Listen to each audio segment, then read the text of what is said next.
เหลือกี่คนครับลุงคณะปฏิวัติที่ว่ามันในสื่อของมันแท้ๆบ่ก็สิมีเหลือแต่บักบุญยังกันติบักอื่นตายเบิดแล้วท้องรุ่นก็บ่แม่นได้มีสมามันตายเบิดแล้วมันตายเบิดแล้วไกรสอนหนูหักคำไตสุพรรณวงศ์มี11คนนะภูมิวงศ์วิจิตรสิงคโปร์อีหยังประมาณนั้นแหละแม้แต่บุญยังนี่ก็ยังบ่ได้สื่อเขาได้ยังเป็นลูกน้องเขาได้มันมี10 คน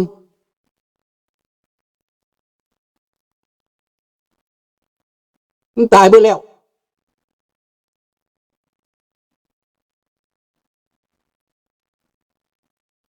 ลุงมักภาษาลาวแบบเก่าหรือแบบใหม่โอ้ก็มักแบบเก่าเลยเนาะมันมาตรฐานเนาะอันแบบใหม่จักเป็นหยังพวกเจ้าเลยภาษาลาวพวกเจ้านี่มันเป็นภาษาแก้วบางครั้งนะมันเป็นแก้วมูแม่นของลาวได้พวกเจ้าคือว่าใส่ภาษาลาวเต็มมากูมือนี่นะท็อปมันผสมแก้วหมดแล้ว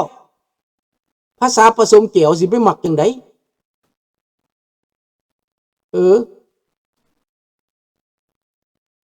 ภาษาลาวแบบเก่ามันครบถ้วนมันมาตรฐานได้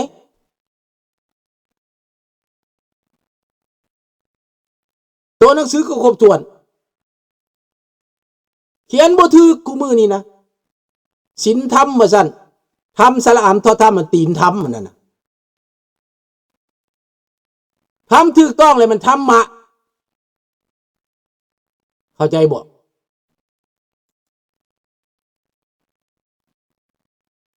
นี่ทำสมัยทำถูกต้องมันทำตัวนี้นี่แต่ว่าเน็ตกูมือนี่มันยังไงสระอำทอธรรม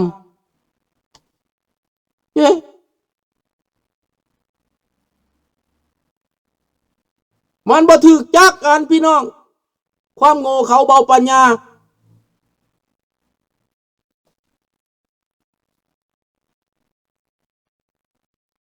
กรรมเห็นบ่คันกรรมจังซี่นี่กรรมสระอำนี่มันกรรมมือนี่นะบ่มีความหมายดอกพวกมาเฮ็ดกูมือนี่นะ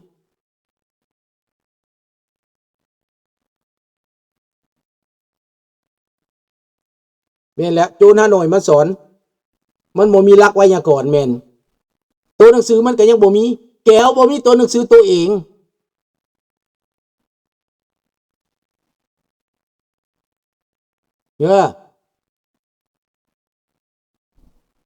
แก้วบ่มีตัวหนังสือตัวเองใส่ตัวหนังสือฝรั่งมาเขียนแทนแนวพวกแก้วมาสอนแม่นบ่นี่แหละลูกหลานทุกคนให้เข้าใจว่าตัวเองหายยังไปเสียยังไปก็ให้คิดเอาเด้อเสียเล่านอกไปนั่นคือเสียสติปัญญาคือเสียปัญญาสนเจ้าเข้าใจบ่เห็นบ่มันวันเมาบ่สู้แล้วมันแล่นหนีบักแก้วนั่นว่าบ่สู้แล้วมันแล่นหนีได้คำว่าเขียนปั๊บแล่นหนีบักไก่หุบลอยนั่นบักบุญต้องบ่บักคำต้องบ่เคยสั่งซื้อมันเขียนแล้วหนีปั๊บเลยคำต้องมันสู้เฮาบ่ได้ดิ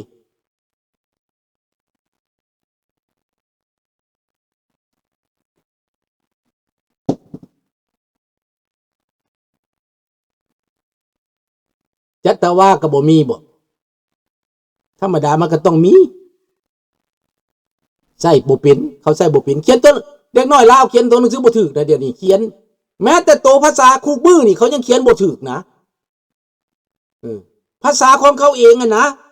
รุ่นใหม่นี่เขายังเขียนบ่ถูกเขาบ่ได้สนให้ความสำคัญแหละเขาบ่ได้ให้ความสำคัญแหละเขียนบ่ถูกเขาบ่เบิ่งเด็กน้อยจบมัธยมมาเขียนหนังสือบ่ถูกศัพท์สลักษณะไวยากรณ์บ่ถูกใช้ศัพท์ก็บ่ถูกเนาะเอาละ เฮาตั้งคำถามเมื่อกี้นี่เป็นหยังตัวหนังสือเวียดกับตัวหนังสือแก้วกับแม่นฝรั่งเศสแต่งให้แม่นความอย่าลุงโพมันบ่มีตัวหนังสือแก้วน่ะแก้วมันแตกมาจากเมืองจีนมันมีตัวหนังสือมันใส่ตัวหนังสือจีนมานี่ฝรั่งเลยเข้ามาปกครองฝรั่งว่าเจ้าสิใส่หยังตัวหนังสือจีนเจ้าก็แต่งตัวหนังสือเจ้าเองขึ้นมาตัวเห็นบ่แม่นชนชาติของจีนแก้วนั่นอยู่เมืองจีนก็ยังมีอยู่ชนชาติจิ๋วน่ะมันเว้าแม่นสิเป็นจีนบ่ได้มันเว้าน่ะพวกแก้วนี่เว้าเป็นจีนบ่ได้แต่เดี๋ยวนี้มันเป็นภาษาแก้วของมันเขียนเป็นภาษาแก้วของมันแต่ก่อนมันเขียนภาษาจีนเบิดภาษาแก้วมันเอาตัวจีนมาเขียนได้แต่ก่อนไหน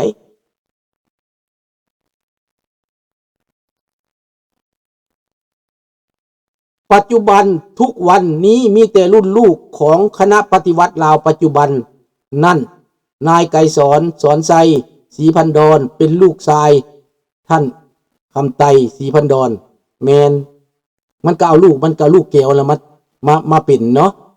คนลาวก็เป็นลูกแก้วแล้วเดี๋ยวนี้เป็นลูกน้องแก้วเป็นขี้ข่าแก้วลาวคนลาวเฮาบ่มีหัวใจบ่นะแต่ก่อนแก้วมีห้องเต้ได้ลุงมีระบบแก้วก็มีระบบมีเจ้าชีวิตแก้วก็ได้บ่แม่นสมัยนั้นบ่าวได้บ่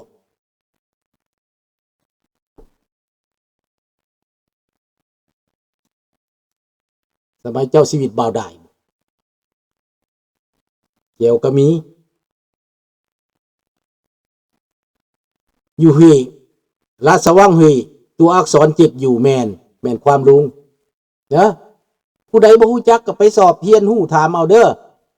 ให้เข้าใจว่าลาวเฮามีตัวอักษรลาวมาแต่ใดพัฒนามาเป็นขั้นเป็นตอนพัฒนามาจากภาษาบาลีอักษรธรรมตัวหนังสือลาวนี่มาตั้งแต่นานแล้วมีตัวหนังสือเป็นของตัวเองคนลาวเฮากษัตริย์เบาได้มันบอก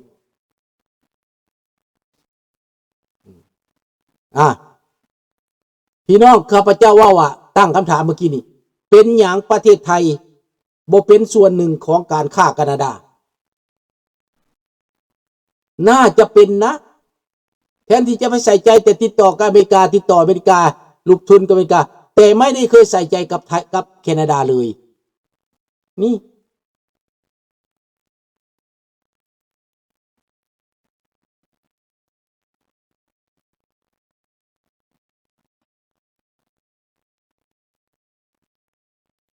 เอาถามมึงดูถ้าว่าประเทศไทยเหมือนดังอินโดนีเซียมันก็จะมีผลประโยชน์เพิ่มขึ้นเนาะอันนี้ตั้งคำถามมาเป็นอย่างประเทศไทยบ่ได้เป็นส่วนหนึ่งของการเซ็นสัญญาลงทุนแบบพิเศษกับแคนาดานี้เนาะก็ย้อนบางคนก็ว่าย้อนการเมืองบางคนก็ย้อนว่านั่นว่านี่เนาะคิดว่าเคยได้ยินว่ามีคนสนับสนุนให้ใช้อักษรฝรั่งแทนลาวในสมัยก่อนแต่ก็ล่มเหลวบ่ได้มีผู้ใดมาเสนอใช้ภาษาลาวให้เป็นฝรั่งเด้อมีแต่พวกลาวแดงมันหาเว้าแหละมันใส่ความหมู่เก่งจนว่าพวกเจ้าหลงเสือนั่นแหละเกิดขึ้นมาพวกเจ้าก็ว่าแนวนั้นบ่ดีแนวนี้บ่ดีมันใส่บัดมันสิประเสริฐหน้ากับเฮามันบ่กล้าประเสริฐไดเห็นบ่เอาบักสอนใส่บักทองรุ่นมาสู้กับลุงมูสู้ดอกมันบ่สู้มันบ่กล้าประเสริฐมันบ่กล้าเอาความจริงมันจะแตกน้ำสาบานวัดองค์ตื่นมันสิตายดับโคตรเขียนผิดเขียนถูกก็มีเยอะแมนเขาบ่ให้ความสำคัญแล้วคู่มือนี่ภาษาน่ะพอเขาสิเป็นแก้วแล้วหัวเป็นแก้วแอลเป็นลาวไปแล้วก็เป็นย้อนรัฐบาลบริหารไม่เป็นครับรัฐบาลก็เป็นรัฐบาลหุ่นเซิร์เป็นรัฐบาลลูกแก้วมากำหน้าที่แทนคนลาวมันสิไปฮักภาษาลาวได้จังไดพี่น้องมันสิไปสนใจให้ความสำคัญภาษาลาวได้จังได ผมเป็นคนไทยหนองคายเรื่องภายในสปปลาวรู้อยู่ครับรู้เรื่องภายในสปปลาวอยู่ครับขอบคุณมากครับวีระเพียไพรธีระเพียไพรขอบคุณมากครับดังนั้นพี่น้องคนไทยคนลาวคนอีสานถ้าร่วมใจกันต้องการประชาธิปไตยรณรงค์เพื่อประชาธิปไตยในภูมิภาคนะมันจะเกิดขึ้นแน่นอนมันจะเกิดขึ้นแน่นอนด้านเศรษฐกิจแคนาดาไปรอดบ่มีปัญหาเด้อโดนัลด์ทรัมป์เสียหยังก็ตามแคนาดาบ่ได้มีปัญหาแคนาดาบ่มีปัญหาเพราะว่ากระจายไป10ประเทศนั่นแล้วสินค้าส่งไปใน10ประเทศนั่นแล้วและมีการพัวพันพิเศษได้กำไรพิเศษอีกได้กำไรเพิ่มขึ้นอีกเนาะเหตุการณ์ทูตแบบเงียบๆเหตุการณ์ค้าแบบเงียบๆบ่ได้กระตึกกระตากบ่ได้ข่มขู่ผู้ใดเนาะเอาสำหรับประเทศแคนาดาก็เว้าให้ฟังเลยเด้อเว้าให้ฟังแล้ววันนี้สำหรับว่าเนาะเฮาว่าตอนสุดท้าย Canada has a small population Thailand think Canada is small market บ่แม่นได้ท่าน KC บ่แม่น small market ได้ถ้ากันคน30กว่าล้านนี่นะคนแคนาดาเป็นคนบริโภคเก่งได้เข้าประเทศไทยคนมาขายแคนาดานี่ได้กำไรกว่าได้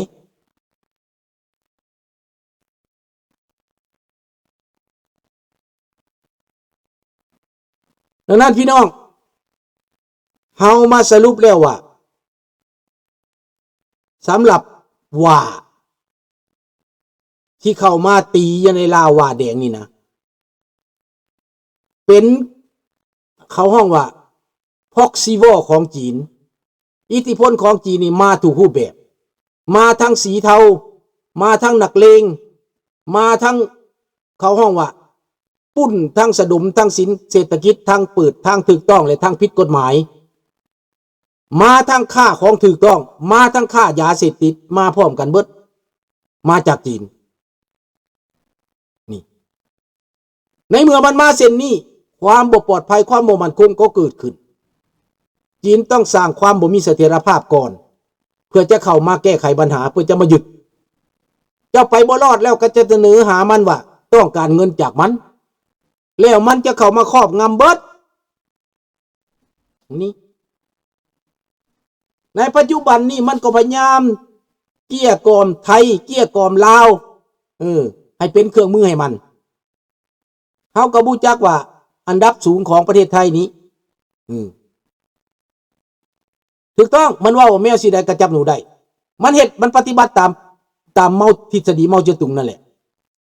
ทฤษฎีเติ้งเสี่ยวผิงนั่นแหละนี่แหละดังนั้นมันจึงแต่งแมวตัวละตัวมานะแมวของมันคือนักเลงมันนั่นแหละนักเลงคอเซ็นเตอร์หลักเงินคนก็ไปให้จีนนักเลงค้ายาบ้าก็เอาไปให้จีนนักเลงลงทุนถูกต้องก็ไปให้จีนนักเลงลงทุนแบบอบายมุขก็ไปให้จีนผู้หญิงลาวก็ไปเป็นเครื่องมือของจีนเอาไปเป็นบ่งน้ำบำเรอให้จีนขายไปเป็นนางบำเรอภาษากรน้อยๆนะยังไปเป็นนางบำเรอเขาจนได้นะนักเลงการพนันก็เป็นให้จีนแล้วมันก็ให้เจ้าเห็นแต่ความดี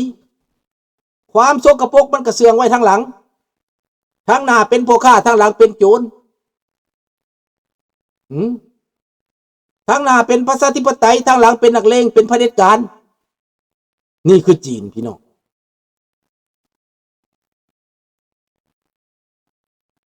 มันเป็นแบบนี้พี่น้อง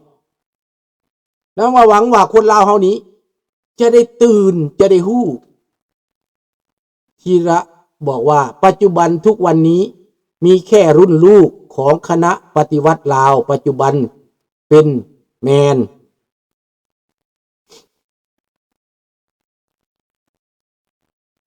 มีแต่เด็กออกโรงเรียนแทนที่จะเรียนหนังสือ มันออกโรงเรียนย้อนหยัง